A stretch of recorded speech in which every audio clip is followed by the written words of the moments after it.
年轮的制作并不容易。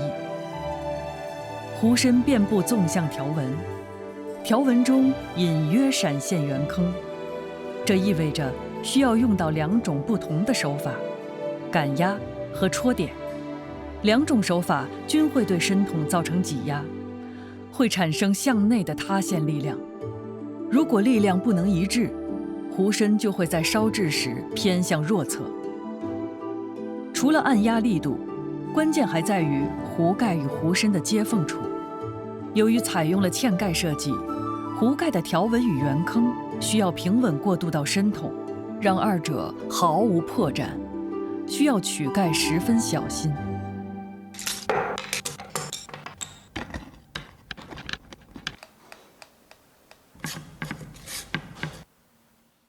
准备工作完成，拍打好的身筒呈上宽下窄的球形，篦子刮篦，隐藏盖面与身筒的接缝，但这并不能直接做出嵌盖。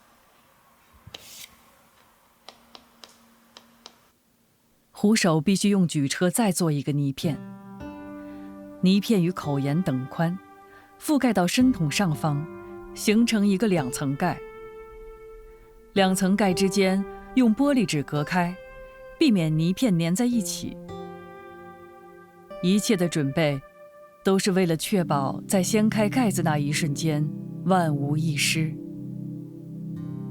写意反而需要绝对的严谨。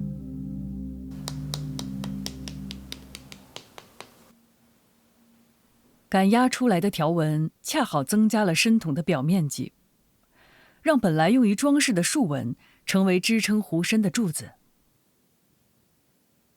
圆坑的出现是不确定因素，空洞的圆坑容易形成应力脆弱点，因此必须谨慎使用。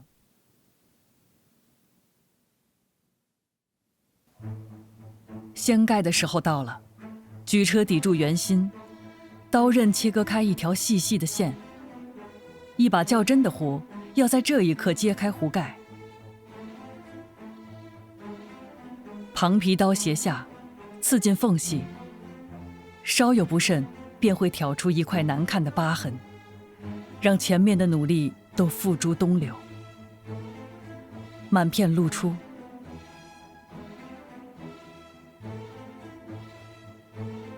用旁皮刀切割内缘，只留下外缘1圈，这是承接壶盖的2层台阶。最惊险的一步已经成功。切好壶盖的壶，盖面与壶身之间一条若有若无的细线，即使最挑剔的眼也无法否认它们的整体性。而这种整体性让这把人造的壶有了自然的味道。